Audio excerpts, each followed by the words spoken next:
అది 1977 మార్చి నెల వరకు, మార్చి 20 అనుకుంటాం. అప్పటివరకు కూడా ఈ దేశంలో ఎమర్జెన్సీ కొనసాగింది. ఎమర్జెన్సీ పేరుతో ఆ రోజు ఎమర్జెన్సీ పెట్టడానికి ప్రధానమైనటువంటి కారణం ప్రజాస్వామ్యాన్ని కాలరాయడం కోసం, నిరంకుశంగా, నియంతృత్వంగా దేశంలో ఉన్నటువంటి ప్రతిపక్ష నాయకుల్ని, ఆ రోజున కాంగ్రెస్ లో ఉన్నటువంటి అసమ్మతి నాయకుల్ని, కార్మిక నాయకుల్ని సుమారు 1,00,000 మందికి పైగా దేశవ్యాప్తంగా రాత్రి తీసుకెళ్లి నిర్బంధించినటువంటి పరిస్థితి కూడా మనం చూడొచ్చు. మన రాష్ట్రంలో ఉన్నటువంటి అనేక మంది నాయకులు, గఫూర్ గారు ఆ రోజు దగ్గర సంవత్సరాల పాటు ఆయన 20 సంవత్సరాల కూడా ఎస్ఎఫ్ఐ ఉండేవాడు. అప్పుడు ఆయన నిరంతరం ప్రజా సమస్యల మీద మాట్లాడడం, ప్రభుత్వ విధానాన్ని ఏ రకంగా ఈ దేశానికి నష్టం కలగజేస్తుందో తెలియజేయడం, ఈ రకంగా అగ్రభాగాలు ఉన్నాయి. అప్పటికే 1972 మన పార్టీ అఖిల భారత మహాసభ మదురైలో జరిగినటువంటి మహాసభ సందర్భంగానే చాలా క్లియర్గా మన పార్టీ ఆ రోజున ఈ దేశంలో ఏకపార్టీ నియంతృత్వ పాలన దారితీసే ప్రమాదం ఉంది. ఈ రోజు కాంగ్రెస్ పార్టీ పరిపాలన అనేటువంటిది చూస్తే భవిష్యత్తులో ఇలాంటి నిరంకుశత్వానికి వెళ్తుంది అనేటువంటి ముందుగా అంచనా వేసింది మన పార్టీ అంచనా వేసిన సరిగ్గా 5 సంవత్సరాలకి ఇందిరాగాంధీ ఆ రోజున ఎమర్జెన్సీని ప్రకటించింది. మరి ఆ రోజుకి ఈ రోజుకి చూస్తే ఆ రోజున ఎమర్జెన్సీ ప్రకటించారు ఇందిరాగాంధీ. ఈ రోజు అప్రకటితంగా అయినటువంటి ఎమర్జెన్సీ ఈ రోజు దేశంలో ఉన్నది. ఏ రకంగా దేశంలో ఎమర్జెన్సీ ఈ రోజు ఉన్నది అని చూస్తే కనుక మొన్న ఎన్నికల సమయంలో 2024 ఎన్నికల సమయంలో 2 ముఖ్యమంత్రులు తీసుకెళ్లి లోపలేసింది నరేంద్ర మోడీ గారి నాయకత్వంలో ఉన్నటువంటి బీజేపీ ప్రభుత్వం. ఢిల్లీ ముఖ్యమంత్రి కేజ్రీవాల్, అలాగే జార్ఖండ్ ముఖ్యమంత్రి శిబు సోరెన్ కొడుకు హేమంత్ సోరెన్ని 2 ముఖ్యమంత్రులు తీసుకెళ్లి నిర్బంధించారు జైలు. అంటే ఇవాళ దేశంలో ప్రజాస్వామ్యాన్ని కావాల్సేటువంటి పనిని చాలా ప్లాన్ ఈరోజు నరేంద్ర మోడీ ప్రభుత్వం చేస్తా ఉంది. చూసాం ప్రొఫెసర్ సాయిబాబు, ఆయన 90% వికలాంగుడు. ఆయన సుమారు 3 సంవత్సరాల పైగా జైలులోనే ఆయన్ని అన్నా జైలు అత్యంత దుర్లభమైనటువంటి కనీసమైనటువంటి సౌకర్యాలు లేకుండా ఉన్నటువంటి జైల్లో నిర్బంధించి చివరిగా చనిపోవడానికి 1 నెల రోజుల ముందు బయటికి తీసుకొచ్చారు. అప్పటికి అనేక కోర్టులకు వెళ్ళిన తర్వాత చివరిలో విడుదల చేశారు. 4 రోజులకి ఆయన చనిపోయాడు. కేవలం సాయిబాబానే కాదు, ఉంచాలని చెప్పేసి ఇప్పుడున్న ప్రభుత్వాలు కొత్త పద్ధతుల్లో వ్యవహరిస్తూ ఉన్నాయి. అప్పుడున్న ఎమర్జెన్సీని వ్యతిరేకించడమే కాదు, ఇప్పుడున్నటువంటి అట్లాంటి అప్రకటిత ఎమర్జెన్సీని కూడా మనం వ్యతిరేకించాల్సినటువంటి అవసరం ఉంది. అలాంటి చీకటి రోజుల్ని మనం ఇప్పుడు మళ్ళీ తిరిగి తీసుకొస్తున్న ఈ ప్రయత్నాలను మనం తిప్పుకొట్టాలనేది తెలియజేయడం కోసం, ప్రజానికానికి తెలియజెప్పడం కోసం ఈ ఎమర్జెన్సీ సభని నిర్వహిస్తాం. ఎమర్జెన్సీ అత్యవసర పరిస్థితి అనేది ఎందుకు వస్తుంది అంటే, పాలక వర్గాలు ఇక ఏ రూపంలో కూడా కార్మిక వర్గాన్ని, శ్రామిక వర్గాన్ని, కష్టజీవుల్ని, పోరాడే ప్రజల్ని అణిచిపెట్టలేనప్పుడు వాళ్ళకున్న ప్రాథమిక హక్కులన్నీ కాలరాయడం కోసం తీసుకొచ్చే ఒక అస్త్రమే అత్యవసర పరిస్థితి, ఎమర్జెన్సీ. దాన్ని ఇందిరాగాంధీ 1970లో తీసుకొచ్చింది. ఆ తీసుకొచ్చిన సందర్భంలో నాసా చట్టాలని, వీసా చట్టాలని, రకరకాల చట్టాల పేరుతోటి అందరినీ లోపల అరెస్ట్ చేసి లోపల వేయడం, ఎవరిని రోడ్డు మీదకి రానివ్వకుండా నోరు నొక్కేయటం, కనీసమైనటువంటి ప్రాథమిక హక్కులు సభలు పెట్టుకోవడం కానీ, కరపత్రాలు పంపిణీ చేయడం కానీ ఏమాత్రం కూడా చేయడానికి అవకాశం లేని పద్ధతిలో ఆ రోజుల్లో ఆ ప్రభుత్వం వ్యవహరించింది. ఆఖరికి ఇందిరాయే ఇండియా, ఇండియానే ఇందిరా అనేటువంటి స్లోగన్ కూడా తీసుకొచ్చారు. అంటే ఇందిరాగాంధీ ఏం చెప్తే అదే వేదం అనే పద్ధతిలోనే అప్పుడు ఉన్నటువంటి ఆ కాంగ్రెస్ ప్రభుత్వం పరిపాలన రోజుల్లో సాగించింది. ఆఖరికి ఆమె కుమారుడు సంజయ్ గాంధీ, ఆయన యువరాజు కింద ప్రకటించి ఆయనే మొత్తం అసలు రాజ్యాంగేతర శక్తిగా వ్యవహరించి ఆయన పెత్తనం చేసి మొత్తం దేశాన్ని, ప్రభుత్వాన్ని నడిపించినటువంటి పరిస్థితి కూడా ఎదురైంది. అందులో భాగంగానే అధిక జనాభా ఈ దేశ సమస్యలకి కారణం కాబట్టి జనాభాని అరికట్టాలనే పేరుతోటి ఈ కుటుంబ నియంత్రణ ఆపరేషన్, ఆఖరికి దాని మీద సినిమా సెటైరికల్ గా వచ్చింది. రమాప్రభ టార్గెట్స్ పెడతారు, మీరు ఎంతమంది కుటుంబ నియంత్రణ చేయాలని చెప్పేసి ప్రతి ఒక్కరికి ఆ వ్యక్తిగత టార్గెట్లు అందుకోవడం కోసం ఆఖరికి పెళ్లి కాని అబ్బాయిలకి ఆ కుటుంబ నియంత్రణ ఆపరేషన్ చేయిస్తూ ఉంటుంది. ఆఖరికి కలిసి ఉన్న 3 పిల్లలు పెళ్లి చేసుకున్న వాళ్ళని విడగొట్టే పని కూడా చేస్తారు. ఆ రూపంలో అసలు బిడ్డలకు కనపడదు. ఇప్పుడేమో చంద్రబాబు నాయుడు గారు 2 మించిన వాడు అయితేనే మేము పోటీ చేయిస్తాం, లేకపోతే చేయలేమని అంటున్నాడు. ఆయనకు ఒక్కడే, వాళ్ళ అబ్బాయికి ఒక్కడే. వాళ్ళ అబ్బాయి ఏమో ఇప్పుడు ప్రభుత్వ విద్యాలయాల్లో చదవాలి అని అంటున్నాడు. వీళ్ళ అబ్బాయి ఈయనేమో ఎక్కడో విదేశంలో చదివాడు, ఇప్పుడు వీళ్ళ అబ్బాయిని కూడా అలాగే ప్రిపేర్ చేస్తాం. అంటే పాలక వర్గాలు ప్రజల్ని తమకున్నటువంటి కనీసమైన ప్రాథమిక హక్కులన్నింటినీ కాలరాచే పద్ధతిలో ఏ రకంగా అన్ని విషయాల్లో చేసిందనే దానికి ఇది ఉదాహరణ. ఇందాక చెప్పే కొంతమంది నాయకులను నిర్బంధించారు. ఎస్ఎఫ్ఐ డివైఎఫ్ఐ ప్రథమ కార్యదర్శులు ఉన్న రకాన్ని నిర్బంధించారు, అన్ని జిల్లాల్లోనూ నిర్బంధించారు. ఆఖరికి ఖమ్మం జిల్లాలో కూడా చెప్పారు ఉమర్ ఖలీద్ అని, ఆయన బెయిల్ వచ్చింది. ఇప్పుడు ఈ రోజుకి బెయిల్ విడుదల చేయనివ్వకుండా ఏదో రూపంలో ఆట. ఎందుకు వీళ్ళు చేసిన తప్పేంటి? ఉత్తరప్రదేశ్ లో మధ్యాహ్నం భోజనంలో అక్కడ చపాతీతో పాటు కూర వేయకుండా ఉప్పు వేస్తున్నారు. ఇది చాలా అన్యాయం. పిల్లలు ఎలా అయితే పోషకాహారం ఎట్లా అందుతుందని చెప్పేసి రాసినందుకు, లేకపోతే ఉత్తరప్రదేశ్ ప్రభుత్వంలో ఉన్నటువంటి లోపాలని గుర్తింపు చేసినందుకు, లేదా అక్కడ జరిగిన అమ్మాయిల మీద అత్యాచారం గురించి ప్రజలకు తెలియజేసినందుకు అట్లాంటి వాళ్ళని ఉపా చట్టం కింద అరెస్ట్ చేసి నెలల తరబడి సంవత్సరాల తరబడి బెయిల్ లేకుండా అరెస్టులు చేసి నిర్బంధించడం అనే పద్ధతి ఇప్పుడు బీజేపీ సాగిస్తా ఉంది. వాస్తవంగా ఇదే రోజు ఇప్పుడే ఇక్కడ DCM గ్రాంట్స్ కన్వెన్షన్ లో ఇప్పుడు బీజేపీ వాళ్ళు ఈ ఎమర్జెన్సీ వ్యతిరేక సభ నిర్వహిస్తున్నారు. సిగ్గు ఎక్కువ లేకుండా కూటమి పార్టీ నాయకులు కూడా దానికి హాజరవుతున్నారు. వాస్తవానికి వాళ్ళకి ఎమర్జెన్సీ వ్యతిరేకించేటువంటి నైతిక హక్కు ఏమాత్రం లేని వాళ్ళు ఎవరయ్యా అంటే ఇప్పుడు బీజేపీ పార్టీ వాళ్ళు ఇప్పుడు ఎమర్జెన్సీకి వ్యతిరేకంగా సభని నిర్వహిస్తున్నారు. అప్పుడు ఇందిరాగాంధీ ఎట్లాంటి చీకటి రోజులు తీసుకొచ్చిందో ప్రకటించి ఇప్పుడు వీళ్ళు ప్రకటించకుండానే అంతకు మించిన గాఢాంధకారంతో నింపేటువంటి పద్ధతిలో ఇప్పుడు ఈ ప్రభుత్వాలు వ్యవహరిస్తూ ఉన్నాయి. కనీసం ప్రాథమిక హక్కులు కూడా కాలరాజ్య పద్ధతిలో వ్యవహరిస్తున్నారు. ఇప్పుడు బుల్డోజర్ రాజ్యం తీసుకొస్తున్నారు బీజేపీ పార్టీ వాళ్ళు ఇప్పుడు అన్ని చోట్ల కూడా. ఆఖరికి ఆంధ్రప్రదేశ్ లో కూడా మన పక్కనే ఉన్న మన పాత పశ్చిమ గోదావరి జిల్లాలో కూడా త్రిపురాల రాజు అక్కడ బుల్డోజర్ రాజ్యం తీసుకురావాలని నేను చూశాను. అసలు ఇక నిబంధనలకు విరుద్ధంగా ఉన్న ఇళ్లే కాదు, అసలు ఇది అడ్డం, ఇది పర్యావరణానికి విరుద్ధం, ఇది అనేది అనిపించిన ప్రతి దాన్ని నేను పోగొట్టేస్తాను, ఎవరిని ఇక్కడ ఉండేవని చెప్పేసి బాహాటంగా డిప్యూటీ స్పీకర్ చెప్పాడు. అంటే బీజేపీ పార్టీయే కాదు, బీజేపీకి మద్దతు ఇచ్చే అన్ని పార్టీలు కూడా అప్రకటిత ఎమర్జెన్సీ విధించే పద్ధతిలో వ్యవహరిస్తూ ఉంది.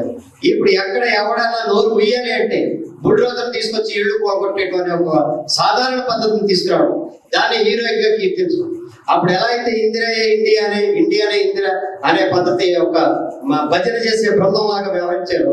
ఇప్పుడు మోడీయే మొత్తం దేశం, మోడీయే మన దైవం, మోడీయే దేవుడు, ఈయన అసలు మనుషులు పుట్టినోడు కాదు, ఈయన దేవుడికి పుట్టిన దేవుడి సంతతి అనే పద్ధతిలో అంతకు మించి అప్పుడు ఇందిరాగాంధీ చేసిన దానికి మించి ఇప్పుడు ఈ ప్రచారం చేయడం, ఈ ఒక వ్యక్తిని అంత ఆకాశానికి ఎత్తడం అంటే అది కూడా ఎమర్జెన్సీలో ముఖ్యమైన అంశం.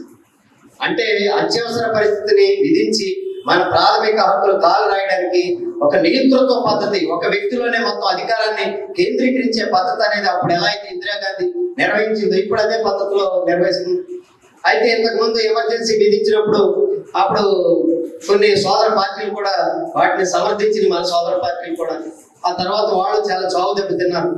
కానీ ఇప్పుడు ఇందాకే చెప్పాడు ప్రసాద్, ఆయన అప్పుడు వ్యతిరేకించింది, కానీ వ్యతిరేకించిన దాంట్లో కూడా అధికారం వాళ్ళే ప్రతిపక్షం వాళ్ళే అనే పద్ధతిలోనే మళ్ళీ అప్పుడు వెంకయ్య నాయుడు ఏబీవీపీ నాయకత్వం ఉన్నప్పుడు ఆయన అప్పుడు అరెస్ట్ అయ్యి ఇప్పుడు కానీ చాలా గొప్ప విషయం కింద ఆయన చెప్తూ తిరుగుతూ ఉంటాడు, నేను ఎమర్జెన్సీ వ్యతిరేక పోరాటం సాగించాను. వాస్తవంగా అప్పుడు ఎమర్జెన్సీ వ్యతిరేక పోరాటం సాగించింది ప్రధానంగా రాజకీయ శక్తులుగా చూసుకున్నప్పుడు సిపిఎం జనతా పార్టీలు ప్రధానంగా అప్పుడు ముఖ్య పాత్ర వహించింది. అందులో భాగంగానే జయప్రకాష్ నారాయణ గారు ప్రధాన శక్తిగా ముందుకి రావడం అనేది కూడా చూసాం. ఆ తర్వాత ఎన్నికల్లో చిట్టుగా ఓడిపోవడం అనేది కూడా చూసాం. అయితే ఇప్పుడు ఎంత ఎమర్జెన్సీలు విధిస్తున్నా ప్రజలు దాన్ని వ్యతిరేకించకుండా ఉండడం కోసం, ప్రజలను పక్కదోవ పట్టించడం కోసం మతాన్ని రాజకీయానికి వాడుకోవడం అనేటువంటి ఒక ఫ్యాసిస్టు లక్షణం ఇప్పుడు ఈ ప్రభుత్వం అనుసరిస్తా ఉంది. ఇంతకు ముందు ఇందిరాగాంధీ రాజకీయ అంశాల ఆధారంగానే ఎమర్జెన్సీ విధించింది. ఇప్పుడు మతాన్ని కూడా రాజకీయాలకు తీసుకొచ్చి సాంస్కృతిక అంశాల్లో కూడా మొత్తం మేము చెప్పిందే తినాలి, మేము చెప్పిన బట్టే కట్టాలి, మేము చెప్పిన సినిమాయే చూడాలి, మేము చెప్పిన పుస్తకమే చదవాలి అని అన్నింటిలోనూ ఆధిపత్యం. ఆఖరికి మన అన్నం కంచంలో కూడా రాజకీయ అన్నం కంచంలో కూడా ఒక ఫ్యాసిజాన్ని చూపించే పద్ధతిలో ఇప్పుడు ఎమర్జెన్సీని తలపించే పద్ధతిలో చేస్తున్నారు. దీన్ని వ్యతిరేకించాల్సినటువంటి అవసరం ప్రజలందరి మీద ఉంది. అప్పుడు చీకటి రోజులు ఎంత తీవ్రంగా వ్యతిరేకించాం, ఇప్పుడు కూడా ఈ రోజుల్ని మనం అంతే తీవ్రంగా వ్యతిరేకించాలి. అప్పుడు ఎట్లా పోరాడారో ప్రజానీకం ఇప్పుడు కూడా ఆరోపణలనే పోరాడాల్సిన అవసరం ఉంది. రాబోయే ఎన్నికల్లో కూడా ఈ శక్తులు కూడా చిత్తుగా ఓడించాల్సిన అవసరం ఉంది. అయితే తిరిగి గెలవడం కోసం మతాన్ని వాళ్ళు రాజకీయంగా ఉపయోగించుకుని, సాంస్కృతిక అంశాలను ఉపయోగించుకుని వాళ్ళు తిరిగి మళ్ళీ గట్టెక్కే దాని కోసం ప్రయత్నం గతంలో చేశారు, భవిష్యత్తులో కూడా చేస్తారు. ఆ విషయాలు కూడా ప్రజలకి విప్పి చెప్పి మనం నచ్చజెప్పి ఈ తప్పుడు రాజకీయాలు, మతోన్మాద రాజకీయాలు, ఎమర్జెన్సీని ప్రకటించకుండానే నిర్వహించే రాజకీయాల్ని ప్రజలకి తెలియజేయడం ద్వారానే మనం ఇప్పుడున్న ఎమర్జెన్సీని కూడా ఎదుర్కోగలుగుతాం అని చెప్పేసి తెలియజేస్తూ నా అందరికీ ధన్యవాదాలు. సెలవు. ఉండేటువంటి నాయకులందరినీ వందల సంఖ్యలో అరెస్ట్ చేసి జైలు పెట్టారు. ఆ రోజే కాదు, తర్వాత కూడా కంటిన్యూస్గా అరెస్టులు చేసి జైల్లో పెట్టారు.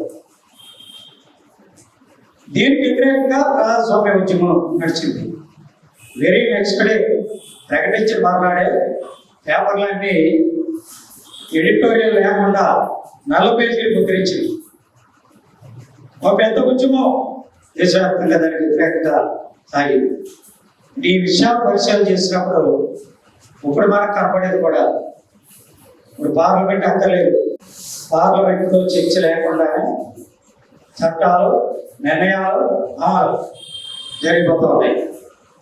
రెండవది కోర్టులో కూడా వాళ్ళకి కావాల్సిన పద్ధతిలోనే జడ్జిమెంట్లు రావడం లేదా వాయిదాలు పడిపోయేలా చేయదు. ఎంతమంది ఉన్నారంటారు న్యాయవాదాలా అని పోరాటం చేయడం జరిగింది. అలా చేయడం వల్ల వ్యక్తిగతంగా సంపాదించుకోవడానికి బలపడడానికి బ్రహ్మాండంగా ఉపయోగపడింది.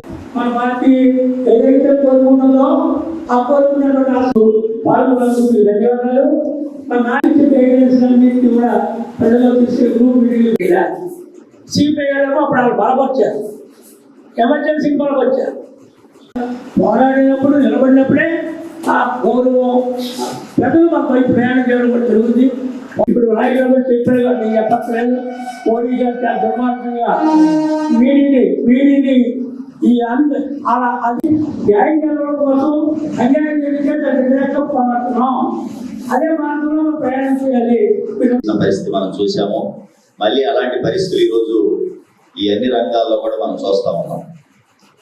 ఈరోజు ప్రధానంగా పత్రికా రంగంలో చూస్తే ప్రబీద్ బుర్కాయిస్తాన్ అనే ఒక ద వైర్ పత్రిక యజమాని, ఆయన లెఫ్ట్ భావాలు కలిగిన ఆయన, 75 సంవత్సరాలు ఉంటాయి. ఆయన కొన్ని నెలల పాటు అరెస్ట్ చేశారు. ఏ కారణం లేదు. ఇలాంటి మన ఉదాహరణ చెప్పుకుంటే ఆ రోజు కూడా చెప్పి ఎమర్జెన్సీ ప్రకటించారు. ఈ రోజు వీళ్ళు చెప్పకుండా ఎమర్జెన్సీని ప్రకటిస్తున్నారు. అలాగే ఫీమానికి వ్యతిరేకంగా పోస్టులు పెడుతున్న అనేక మందిని మేధావుల్ని చాలా దారుణంగా అరెస్టులు చేయడం, కేసులు పెట్టడం, వేధించడం, ఇలాంటివి మనం చాలా ఈ కాలంలో సంఘటనలు చూస్తా ఉన్నాం. అందుకనే ఈరోజు పేరుకే మంది ప్రజాస్వామ్యం. మీరు అంతర్జాతీయ నివేదికలు చూసినట్లయితే ప్రజాస్వామ్య దేశాల్లో మన దేశం రోజు రోజు కూడా అడుగుకెళ్ళిపోతాం అనేది ఈరోజు అంతర్జాతీయ నివేదికలు తెలియజేస్తా ఉన్నాయి. నిన్న ఒక వార్త వచ్చింది, అమెరికా వాళ్ళు భారతదేశం ఎవరు కూడా మహిళలు ఒంటరిగా వెళ్ళగాకండి, వెళితే మీకు చాలా ప్రమాదం అని చెప్పేసి అమెరికాలో హెచ్చరికలు జారీ చేసినట్టుగా మనకు పత్రికల్లో వస్తూ ఉంది. అంటే దీన్ని బట్టి ఏమర్థం అవుతుంది, ఇక్కడ ప్రజాస్వామ్యం అనేది కూని అయిపోయింది, ప్రజల హక్కులు ఏమీ లేకుండా పోతా ఉన్నాయి అనేది మనకు కనపడుతూ ఉంది. అలాగే కార్మిక రంగంలో, ప్రధానంగా ఉత్పాదక రంగంలో ఉన్నటువంటి కార్మిక రంగాల యొక్క హక్కుల్ని హరించే పరిస్థితుల్లో ఇప్పుడు 4 లేబర్ కోడ్స్ తీసుకొచ్చారు. ఈ 4 లేబర్ కోడ్స్ అనే ఒక మాటలో చెప్పాలంటే మరొక్కసారి బానిసత్వానికి కార్మిక వర్గాన్ని తీసుకెళ్ళడమే. దీనికి వ్యతిరేకంగా ఉద్యమాలు ఏ మేరకు వస్తాయో దాన్ని బట్టి ప్రత్యక్ష ఎమర్జెన్సీ ఆధారపడి ఉన్నది. ఇప్పుడు పరోక్ష ఎమర్జెన్సీ ఆల్రెడీ అమలు జరుగుతూ ఉంది. అందుకని ఈ నేపథ్యంలో ఈ పరోక్ష ఎమర్జెన్సీని మన ప్రజల్లో వివరించి ఆ రకంగా ప్రజాస్వామిక శక్తుల్ని మనం ఐక్యం చేయాల్సినటువంటి బాధ్యత మన పార్టీ ఏదైతే చెబుతుందో, లౌకిక ప్రజాస్వామిక శక్తుల్ని మనం సమీకరించాలి. బీజేపీ కార్పొరేట్ మతోన్మాద కూటమిని ఓడించాలంటే వామపక్షాల వల్ల ఒక్కటి మాత్రమే కాదు, అనేక ప్రజాస్వామిక శక్తులు, లౌకిక శక్తుల్ని అందరినీ కలుపుకొని రావాలని చెబుతున్నాం. అలాంటి మార్గంలో వెళ్ళడం ద్వారానే ఈ యొక్క హిందుత్వ కార్పొరేట్ శక్తిని మనం ఓడించగలం. అప్పుడు మాత్రమే మన దేశంలో ప్రజాస్వామ్యాన్ని రక్షించగలమైనటువంటి ఒక పట్టుదలతో మనం రాబోయే కాలంలో ఈ యొక్క శక్తిని ఓడించి ప్రజాస్వామ్యాన్ని రక్షించుకునే దానికోసం అందరం కూడా కంకణబద్ధులు కావాలని చెప్పేసి తెలియజేస్తూ ఈ అవకాశం ఉన్నటువంటి మన ఏలూరులో స్వీట్స్ సందడి. ఎన్నో స్వీట్ షాపులు వచ్చాయి. అందరి నోరూరించేలా రకరకాల స్వీట్స్ సరికొత్తగా నాణ్యతా ప్రమాణాలతో అతి తక్కువ ధరలకి మనకి ఇష్టమైన స్వీట్లు సరికొత్త రుచులతో అందిస్తున్న మన రెడ్డి స్వీట్స్ అండ్ బేకరీ. సామాన్యుడికి స్వీట్స్ తినే అవకాశం మన రెడ్డి స్వీట్స్ లోనే. ఇక విజయవాడకు వెళ్ళనవసరం లేదు. సారికి కావలసిన అరిసెలు, కజ్జికాయలు, గోరిమేటీలు, సున్నుండలు, బొబ్బట్లు, పూతరేకులు, చిలకలు, చలివిడి అతి తక్కువ రేట్లు మన రెడ్డి స్వీట్స్ లోనే లభించును. షుగర్ ఫ్రీ స్వీట్లు కూడా మన రెడ్డి స్వీట్స్ లోనే అందుబాటులో ఉన్నాయి. మన ఇళ్లలో జరిగే శుభకార్యాలకు స్వీట్లు, హాట్లు ఆర్డర్స్ పైన మన గుమ్మం ముంగిటే అందించడమే రెడ్డి స్వీట్స్ ప్రత్యేకత. అలాగే జెల్ కేకులు, కూల్ కేకులు, red velvet, chocolate, black forest, white forest కేకులు ఆర్డర్ చేసిన వెంటనే అందించబడును. మా address new municipal shopping complex, Chandana brothers ప్రక్కన మెయిన్ బజార్, ఏలూరు 1. మా ఫోన్ నెంబర్ 9985035544.